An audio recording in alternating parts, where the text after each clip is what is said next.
The Nike SB Dunk, next to the Air Force One and the Jordan 1, is probably one of the most iconic silhouettes in Nike history. And yeah, I wonder why. Over the years, the Dunk has had countless collaborations, and since debuting in 1985, has become a staple in the sneaker subculture. The resurgence over the last few years or so has managed to push the legend to even further heights, with the hype reaching a crescendo once they incorporated the assistance of Travis Scott and the late Virgil Abloh. But have you ever wondered how it all started for the SB Dunk? I mean, how could a shoe that was, and is basically to the non-discerning eye, strikingly similar to the Air Force One and the Jordan 1, get so independently popular? Well, let's find out. I'm Nate the Great from TakeFlight214.com, and this is the rise and fall and rise again of the Nike SB Dunk. But before we get started, please take a sec to smash that like button for me. Liking and sharing the video is the best way to get the YouTube algorithms to notice us and in turn suggest us to more people. But with that being said, let's jump right in. Now, some may already know this, and it's actually pretty self-explanatory, but the Dunk was originally crafted as a high-top basketball sneaker. Hence the name. The Nike Dunk High was similar to the other Nike designs of the era, like the aforementioned Air Force One and Air Jordan 1. But wanting to set the Dunk apart from those others, they leaned heavily into the strategy of college promotion, using the slogan, "Be true to your school." The Dunk was conceived conceptually as a shoe that would be worn by college basketball teams and their fans. Nike had deals in place at the time with the University of Iowa, the University of Kentucky, the University of Michigan, Georgetown, St. John's, UNLV, and Syracuse. These collegiate powerhouse schools all embraced the Dunk as its team shoe. Each school received a pair of Dunks that utilized their team colors. And perhaps to no surprise, the Dunk was a hit when it first launched. It was embraced widely for what was considered at that time to be vibrant color schemes, and the ties that it had to some of the biggest colleges in the world. However, the initial hype was not enough to keep the Dunk around. Nike quickly surpassed the Dunk High in style and technology, and with this, the mainstream relevance began to fade. By the time the 90s hit, the Dunk High could be found in thrift shops and flea markets, and were being passed down as hand-me-downs. And normally, falling out of vogue with the mainstream consumer tends to mark the end of a product. But for the Dunk High, it inadvertently opened them up to an entirely different fan base. Skaters fell in love with them as soon as the public fell out of love with them. The rebellious nature of skaters, especially in the 90s, kept them from embracing the popular or trendy Nike sneakers. And in the early 90s, skaters could snatch up a pair of Dunks for the cheap. Not to mention, the shoe also offered the support and the durability that skaters were looking for. As skateboarding grew in popularity, of course Nike wanted to make money off of it. But they had a hard time reaching the culture at first. Turns out, the way that the culture was embracing the Dunks wasn't originally understood by the suits at Nike yet. But finally in 1998, Nike updated the Dunk High and made it much less of a basketball shoe and more of a skate shoe, by incorporating enhanced durability, improved traction, thinner profiles, and improved board feel. The remix wound up working, and just like that, the SB Dunk was born from the ashes of the basketball version. In 1999, Nike introduced the Dunk Low Pro B and the Dunk Low COJP, models exclusively for the West Coast and in Japan as regional experiments. Nike would also soon benefit from what was then a new and burgeoning tech. As the Dunk grew in popularity during the late 90s, the internet started to play a prominent role in sneaker news and hype. In 2001, Nike pulled off arguably one of the most important moments in Dunk history when they linked with Stussy. This was the first time that the Dunk had received a brand collaboration.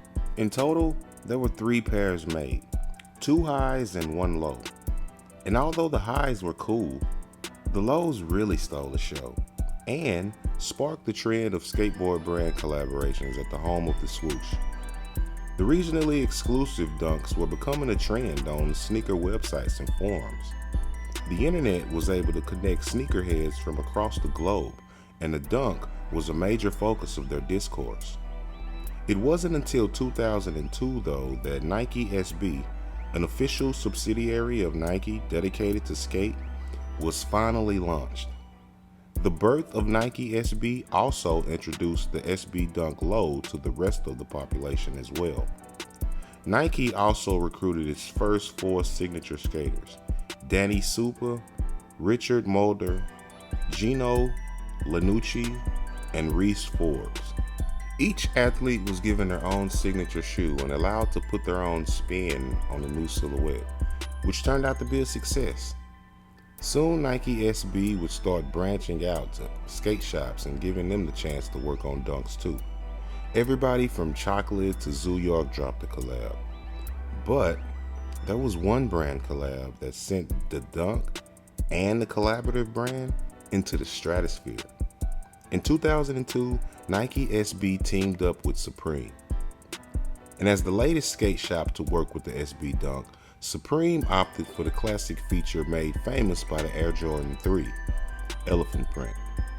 It was the first time that a non-Jordan sneaker featured the elephant print and became an instant hit with the public. Limited to just 500 pairs of each colorway, the 2002 Supreme by Nike SB Dunk would open the floodgates of hype for both brands.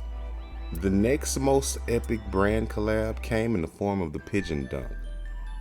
Now, the story of the Jeff Staples Pigeon Dunk is legendary in sneaker culture, and for good reason.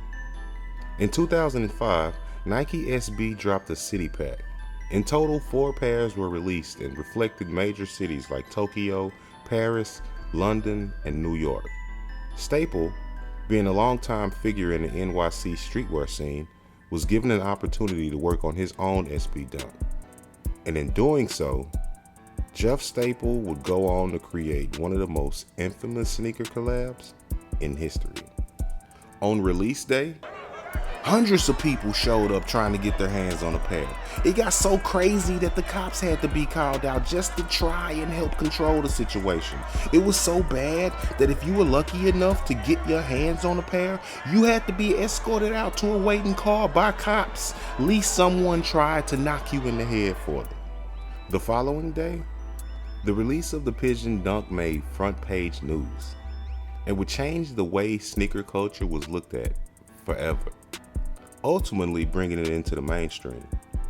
But the thing about sneaker culture is it seems like a giant wheel, and what's hot today rolls on and won't be tomorrow, what with all the releases and all. And at the turn of the decade, Dunks began to not sell as well as they did in days past. Pairs that had been selling for thousands of dollars soon fell dramatically in price. Sneaker taste had changed, meaning that the Dunk was officially on its way out. Soon, sneakerheads began selling their entire stock, trying to get new pairs that were hot at the time, causing the market to crash on the Dunk. And although there's no exact moment that you can point to and say this is when Dunks stopped being cool back then, it's easy to pinpoint why they stopped. Much like any other popular silhouette, Nike overproduced them. From crazy colorways to outright ridiculous pairs, Nike has spoiled its own success. And this was nothing new. The same thing had happened to the Jordan 1.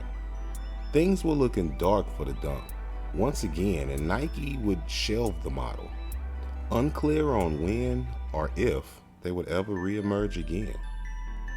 The next few years were quiet for the Dunk. Many fans, such as myself, wished that they would make a comeback and lamented the days of past, but nothing. Nike was too busy re-rolling out a host of their other retro designs in their catalog, and Kanye West was revolutionizing what we view as sneakers as a whole. It seemed like there was no room in the market for the Dunk at the time. However, by 2015, the dust had settled enough for Nike to give the Dunk another shot in the form of the original Nike Dunk High BTTYS pack. And just like that, after all of the time of waiting and wishing that the Dunk would make a comeback, it was finally here. How would it do? Well, the release flopped. But despite the underwhelming performance of this release, it had opened up the world to the Dunk once more. So hey, there you go, a bit of silver lining. So much so that in 2016, Comme des Garçons decided to bring the Dunk to the runway. After the Comme des Garçons by Nike Dunk High hit retailers, it opened up the silhouette to a new demographic. And as the hype around the Dunk slowly started up again, Nike would start to test the waters with new colorways.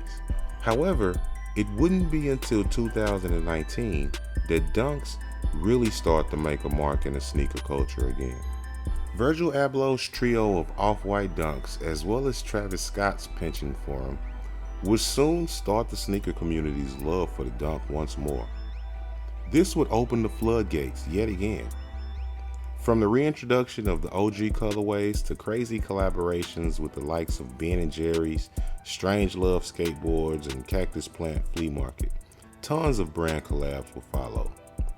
I personally have always been a huge fan of Dunks, and although tons of others out there feel just like I do, that's not to say that there hasn't been fair criticism towards Nike. Turns out, Dunks suffer from a weird double-edged sword-like problem. One of oversaturation / exclusivity and availability.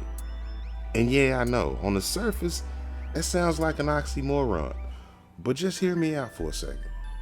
The increased popularity in the Nike SB Dunk in recent years has led to higher numbers of releases and collaborations, which means every week there seems to be another colorway or another collab being announced, which for a fan is good, no?